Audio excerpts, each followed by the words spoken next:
a moment when you're so focused in the present. And I think once you had said, rewatching my films is like digging up buried bones. So I'm hoping that this conversation will be a productive archaeological dig and not a nightmare. But how does it feel to be looking backwards right now, I suppose, especially for this film, for the piano? Well, when I was imagining coming here and talking about it, it brings up a lot of emotion, actually, which is difficult and also beautiful, because my darling Janet Patterson, who did the costumes and actually was the model in my brain for Ada, died 4 years ago now, tragically from pancreatic cancer, much too young, and it was a great loss, yeah, for me. I had a question about Jenna and about your collaboration together, because this is the first time, I believe, that you had worked together on a film and then collaborated subsequently all the way through to Bright Star. We had actually worked, when we worked together on the ABC, she designed and did costumes for Two Friends as well. So right from the very beginning, she was the very first person I met out of film school. And just made me feel at home at the ABC, which is like a national television company that hired me briefly. But, you know, she was this warm, amazing, beautiful, talented human, and who looked extraordinary as well. Yeah, but, you know, also on the other side, you know, the first night we came to LA, I rang up Holly, I knew she was here, and she came over and ate out of cartons. And then last night I had dinner with Harvey Keitel, and they've remained really close friends. Holly tells me that whenever she and Harvey see each other now, they just start crying. Well, you had said something very beautiful in another interview, that you can't have the agenda to make someone feel when you go about making a film or telling a story. And I'm wondering if you can elaborate on that. Well, I think people are really smart, and when they sense an agenda, or anyway I do, when I sense an agenda behind what's being shown to me, I don't want to do it, you know. I don't want to feel for whatever, you know, when the music rises and everything. I say, well, look, you know, give me the facts and I will or I won't, you know. So I guess that's what I mean, you know. I was just reading something about Tolstoy tonight, and having a little lie in bed. This guy called, I think it's George Saunders, is writing about how to write, and there was a story, I think it was one of Tolstoy's story about freezing in the snow. But I was just so amazed about how factual it was, and how inside their lives he got with this, just, you know, the telling of the adventure just in a very factual way, moment by moment. And I just thought, oh my God, that guy is extraordinary. So, I mean, that's what I aspire to, I guess, to bringing people into that moment, just with, you know, as truthful performance as you can muster, I guess, and you know, and everything else. But yeah, and that's what also George Saunders was commenting on. You know, like it's just fact after fact. That'll do it. And I'm glad you brought up George Saunders and Tolstoy as well, because I wanted to touch on literary influences. And this isn't a direct adaptation, but I believe inspired by the Bronte sisters, and also simultaneously landscapes, and specifically New Zealand's landscapes. And that those two thematics continue in your work and are so lusciously explored here. Can you talk about both of those aspects? As I have been talking about my films for a little bit, and I had a retrospective recently in Lyon, so I've got a little bit of perspective myself now about what I do. People often say to me, especially I guess in France, where they think that way, is like, well, which filmmakers, you know, are you modelling yourself from, or what genre are you involved in? You know, where are you basing yourself? But I think one of the things I realise is that even though I love, you know, all the films that have influenced me, I mean, and really love them, that when it comes as a woman to making cinema, I turn to literature because those are where my heroines are. Yeah. There's just so few women filmmakers in the history of cinema.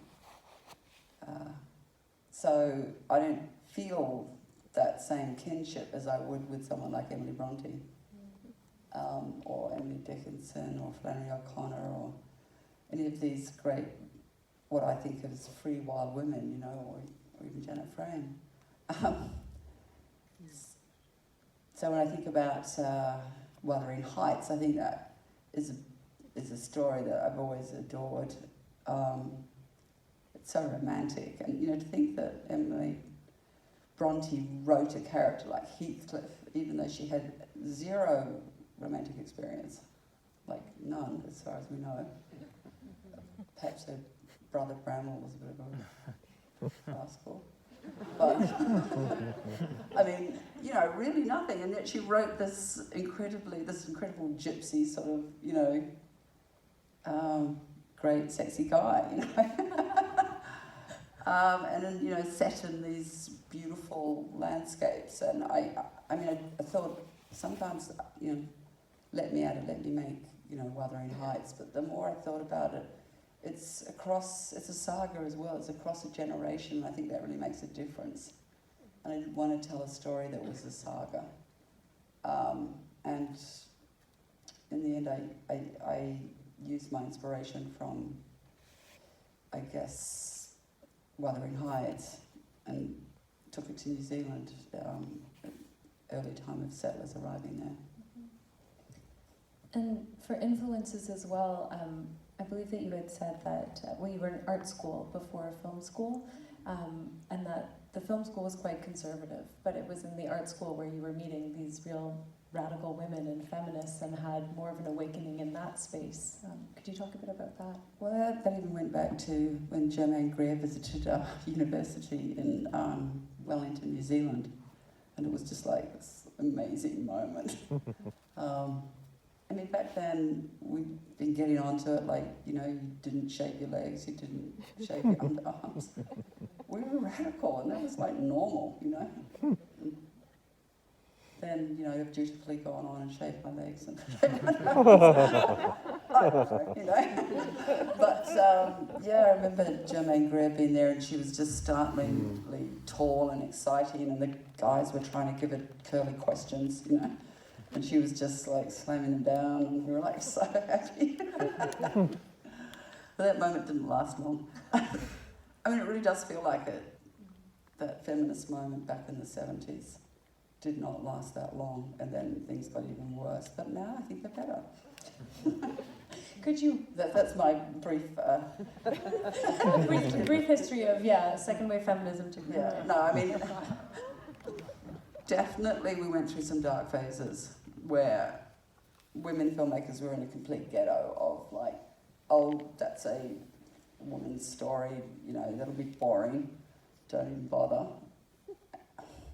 That's how it felt. And they were thinking of things like having prizes for female filmmakers because they never got any. There's so few of them. We were like, no, we don't want that. We can compete, thank you. And then, well, with the Me Too movement, I think it's really, really changed. I mean, I really felt like the Berlin Wall came down for the end of apartheid. And there are just so many more women making films, directing them, writing them, and doing it incredibly successfully. You know, it does feel like a change moment. And I think that also, I don't think, because obviously this film isn't what am I trying to say, specifically addressing that, but there is a character, and again I'm going to quote back from you because unfortunately I really did my research. But you had said that just because you're not given a voice doesn't mean you don't have an opinion. And I kept returning to that, and then when I rewatched the piano as well, I was so struck by that and different ways of voicing an opinion, which I think is also embodied in this film. And could you just speak more about that? If a central character with no voice, but with an opinion. I think I remember a quote somewhere sometime where it said even a yoked ox has its own opinion. And I kind of took that into the female position, you know, that women weren't really given the opportunity to speak or say what they thought, and it was such a kind of incredibly patriarchal system that they were in. They had no vote, and so for me, like, Ada is this fabulous sort of deep rebel who somehow had a baby, we don't know how, and was therefore not really marriageable material for Scotland or England, where she was obviously from. The story says she's from, and that from a very young age she had decided to not talk, and once she decided something, that was it. And I really love, that kind of, how when you're in a grumpy mood or you're having a sulk or something like that, that you just don't know how to get out of it. Because once you've committed, you just have to keep going. And the thought of somebody that did it as powerfully as she was really exciting to me. And also, of course, it's a rebellion too. Why speak if no one's listening, And then you sort of can live off in your own world, more or less, with her and her daughter. I also wanted to talk about the layers of power that are captured in this film and how you approached writing it, because it doesn't feel to me like a didactic film, like a social issue film or something like that, but it's talking about the power relationship between men and women, between settlers, but between colonialists and the Maori, between nature and this forced imposition of building buildings. It's all in there, but it's not forced. And I'm wondering how you approached addressing these questions of power. Oh, yeah, I think power dynamic is under every relationship. The healthy ones, of course, is like shared power, but issues of dominance and submission. There are many different ways that relationships express themselves, and but almost always there is the issue of who has the power here. It explains a lot of things. I don't know in particular, it's so obvious, kind of like that. In a way, the story does explore it for me, and it's so frustrating they can't control her. And in a way, they have different responses to it. Like, I guess Baines has the response of, wanting her to come towards him. And Stuart, on the other hand, just wants to control everything. He's very afraid, very frightened person. And I guess I was just trying to illustrate different types, or, of bad and good versions of what you can do. No, yeah. I don't know if it's very subtle. I'm not explaining it particularly well. There's a lot of things alive in this story. There's also the feeling that they are, in a way, exploring their sexuality in a place with no boundaries. So far away they can kind of do what they want or go way beyond whatever they've ever thought, and discovering desire in a way that's really unguided and kind of dangerous. This is, I promise, the last time I will quote you back to you. It's insufferable, I'm sure. Oh, no. Unfortunately, you've said many smart things, so you've created your own monster. But you said the most powerful experiences we have as humans are a combination of psyche, love, and erotica. And to me, I feel like the first two are often explored but it's not often the third. And I suppose my blunt question is, no one really wants to talk about sex, but you do, and always have, and sensuality is so central to your films. Can you comment on that? Yes. Thank you. Thank you for coming. I think, I mean, it's interesting to hear me say that it is one of the most powerful combinations of experience, and something that we yearn for. I think many people yearn to experience connection that's both psychic or compatible but also erotic. Seems to me ideal.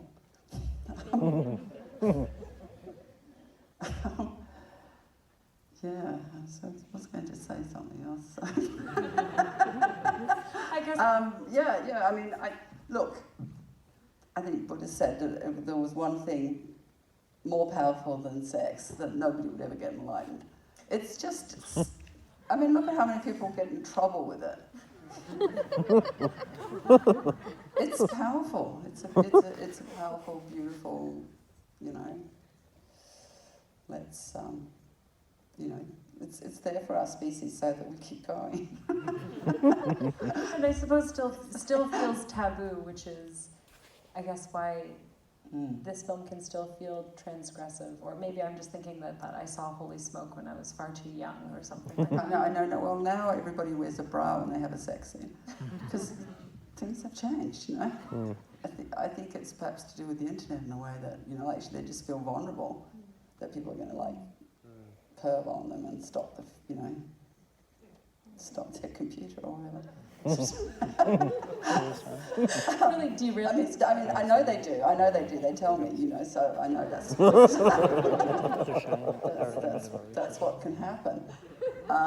So yeah, the sex scenes have got less sexy, or more. Protective towards the actors, and I understand that too and agree with it.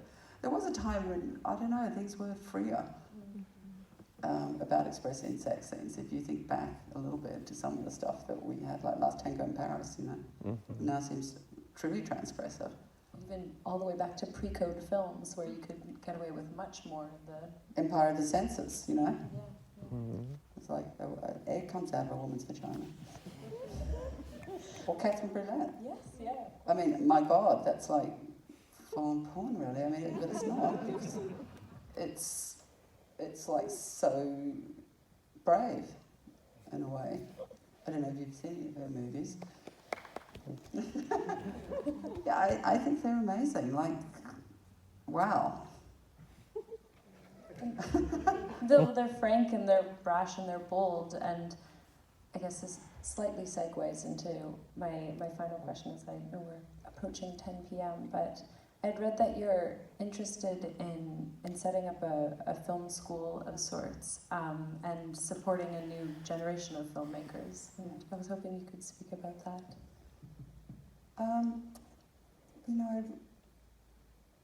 Just looking back on my time in film, and I just know that I would never be where I am now if I didn't have the opportunities that were afforded me through the government deciding to start a film school in Australia. And that school was free. We were paid to go, not much. And we had budgets, serious budgets, that allowed us to make a short film. So we could find our voice and explore that very special thing, which is so hard to do on the job, You've got to feature a bigger thing or whatever, and I think it's what makes film so exciting when someone does have a voice. So I just think the education kind of environment has been degraded, that education should be free. It should be supported. People should have an opportunity to explore their creativity. And it just seems like the most wonderful thing to try and curate that. And I'm starting off, I just called it a pop-up film school because I wanted to do it like this next year coming. To just start off, it'll be in New Zealand because they actually don't have a film school there. And we'll start with 10 students. I'm going to get financing for it, I hope. And the students will all be paid to go and to deepen their practice for a year. I mean, I just want to make it a wave in the ocean of something super positive